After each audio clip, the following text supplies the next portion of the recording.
Hey,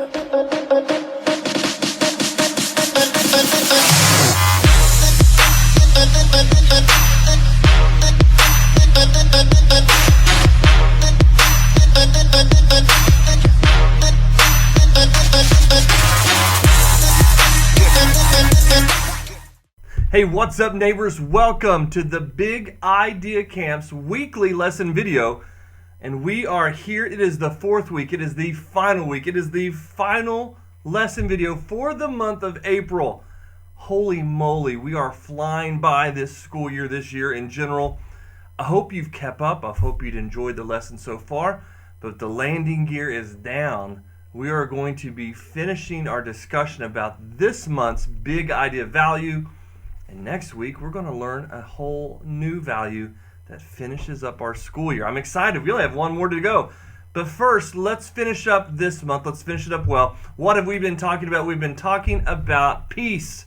And we've defined peace as proving that you care more about each other than winning the argument. Let me just ask you, have you been in an argument lately? I'm just going to sip on my coffee for a second there because, I know that a lot of us have. Peace, again, is proving that you care more about each other than winning the argument. Wouldn't it be nice to know that you matter more than somebody being right and somebody being wrong? That's what peace is all about. People matter more than our opinions. And we've been talking about this crazy animal. We talked about it in week 2 this month. This pronghorn, and why the pronghorn is the example of peace. It avoids the conflict. It gets out of there. It makes peace with those around us. And I think if we were to ask ourselves, I think that's a very important question. How do you handle conflict? We asked that last week. It was a big question to ask. What happens when people don't get along? How do you handle it? How do you get things back to peaceful? How do we get things back to good? And I think that's an essential question we need to ask today. When things go wrong, how can we get peace? When things are sideways, when things are sour, when relationships are in a bad spot, maybe somebody said some words that hurt somebody else. Maybe you said those words, or maybe someone said them to you. How do we get things back? How do you handle it when someone says something that hurts your feelings? What do you do when you say something that hurts somebody else's feelings? How do we make things better? Tell you what, let's go to our lesson video this week and then we'll talk about it after. So check this out.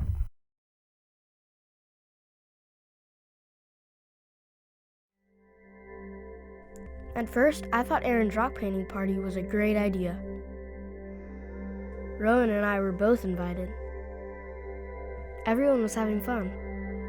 So many ideas about what to put on the rocks. We were going to put in places all over town.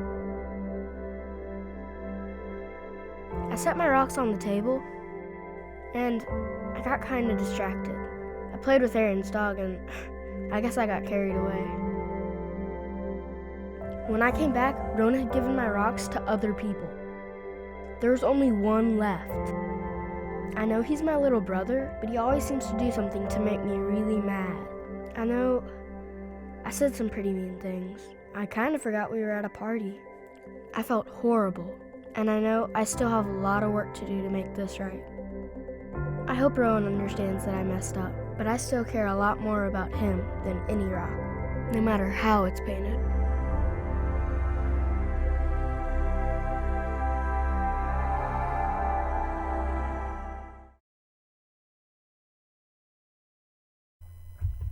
Wow. I find that ultimately truthful. Have you been there before? I think we all have. I think we've all been in those situations where we've said some things that we hurt somebody else. We hurt somebody's feelings. Or somebody said something to us, and it can ruin a moment. It can ruin a day. It can ruin a friendship if we let it. That's why peace is so important. We have to find it. We have to work for it. We have to make sure. We have to cultivate it. We have to look for it hard. Let's look at this week's worksheet. It says the definition up there always, up there by that pronghorn. We get proving that you care more about each other than winning the argument. And this is breathe in and think. Breathe in and think about something you are grateful for. Something that you're thankful that's in your life. It says breathe in and think about that. Breathe in, breathe out slowly. Do that 6 times. I like that technique. You know why? I think gratitude, which is something, think about what we're thankful for, what makes our life better. When we can put our minds on the railroad tracks of gratitude and we can focus on gratitude, then we can find peace. Think about things that makes you happy. Let's look down there at the corner. It says, tell one person how you have shown peace today. What's an example of how you've shown peace? I'm thinking right now, I dropped my son off at school this morning. There's always these big, long waiting lines. Traffic's not always a good thing. And sometimes when you're trying to turn left and everybody else is turning right, sometimes it's frustrating to be like, let me go, it's my turn, and waiting for your turn. And sometimes people don't believe it's your turn. They just keep going. That was one way for me today, that I had to find some peace in the traffic, right? Up at the very top, how can you show peace with grown-ups you live with? I'm that grown-up. I have 2 sons. How can you show peace? Because sometimes the grown-ups are asking you to do things that you don't want to do, like clean up your room, or that grilled cheese sandwich that you put under your bed 4 months ago, and it's growing some weird green things. Maybe we should throw that away, but you're like, but it's my Petri dish here. I'm doing a science experiment called crazy. No. Sometimes we ask you to do things like, I don't know, take a bath. Like you've had 2 nights of baseball practice in a row, and I can smell you from the other end of the house, and it's a pretty big house. Maybe it's time to use some soap, brother. There are some things that we ask you to do. Maybe it's a chore. Like make your bed or take the garbage out or feed the animals. But you're like, all I want to do is play Roblox. I don't know what your thing is, but how can you find peace with the adults? I think you've got to collaborate. You got to work together. It says, draw a picture of yourself choosing peace when you are annoyed. It's easy to get annoyed, isn't it? I bet we all get annoyed. Matter of fact, if you look over to our faces over there that we'll talk about in a second, annoyed's one of them. We all get annoyed.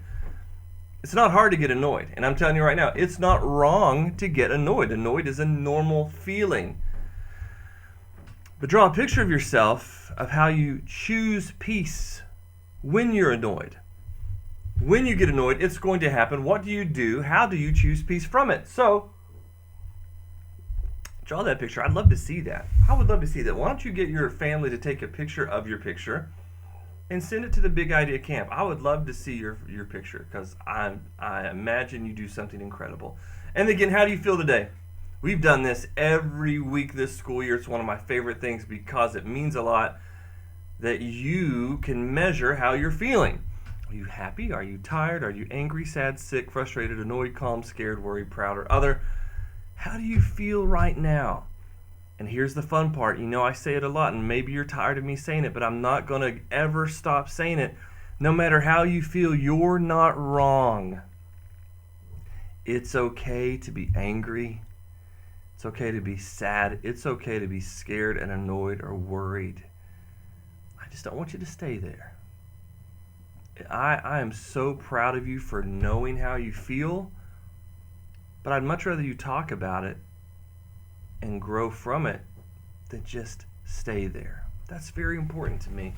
I was looking around for some things from my hero Fred Rogers today about peace, and I wanted to find something meaningful that he said that encouraged me that maybe I could pass on to you. And I want to read you this quote that he said. Now, again, we're talking about peace, but think about a way that we can get there. How can we... we talked about being annoyed. We talked about times when our relationships are stressed. And there's a magical key word that Mr. Rogers brings up about peace that's called forgiveness. Listen to this quote. He said, "Forgiveness is a strange thing. It can sometimes be easier to forgive our enemies than it is to forgive our friends." Think about that. It's easier to forgive our enemies than our friends. Why is that? It can be hardest of all to forgive the people that we love. It's true, isn't it? Maybe that's because when the people that we love hurt us, it's the deepest. We're the most disappointed. It makes us feel the most, right? Like all of life's important coping skills, the ability to forgive and the capacity to let go of the resentments most likely take root very early in our lives. So Mr. Rogers was telling us how important it is for us to have the ability to forgive and to let go of the resentment that happens once we've been hurt. He also said, actually, it was one of his professors that I was reading about, said the one thing that evil cannot stand is forgiveness. So if we're going to find peace, if we're going to find it, if we're going to search for it, one of the biggest ways to get there is forgiveness. Guys, I'm really proud of you. I hope you found that in your life. I hope that forgiveness is a part of your way to finding peace. We talked about gratitude, to think about the things that makes our life better. So gratitude and forgiveness, big time. How you doing with your homework? We're winding down. Matter of fact, I was talking to my son. He's getting ready for the testing, the tests at the end of the school year. Big third grader. He's getting ready to do that. He's excited, nervous. He's never been through it. He knows it's a lot of stress. But how are you doing with your homework? And I just want to remind you that always you can email us, thebigideacamp@gmail.com. Our friends, our neighbors from Clark's Pump and Shop, they have been incredible supporting this program all year to make sure that we can connect students, parents, to teachers and educators. If there's something that is just causing anxiety and stress in your house, and it's homework, an assignment, a subject, whatever, email us. Let us help you. Let us walk you through some processes, because the educators don't want your family time to be in stress. We want to make sure that your moments at home matter. So let us know. Do that. You can get a hold of us in a lot of ways. From, I don't know, look over there. There's Instagram, Facebook, YouTube, Twitter. The Big Idea Camp, we're everywhere. Know that. Guys, I hope you have a great week. We're getting ready to launch the next month of May, our final month of the program for this year. Then it's summertime. That's going to be crazy. We're going to do some new things this summer and into next school year. I've got some big news that we'll talk about in May. Until then, have a great week. I love you. I'm proud of you just for who you are. You don't have to be anything else. You don't have to try extra special to become somebody else. I like you just the way you are, and I can't wait to see you again next week. So we'll talk to you soon.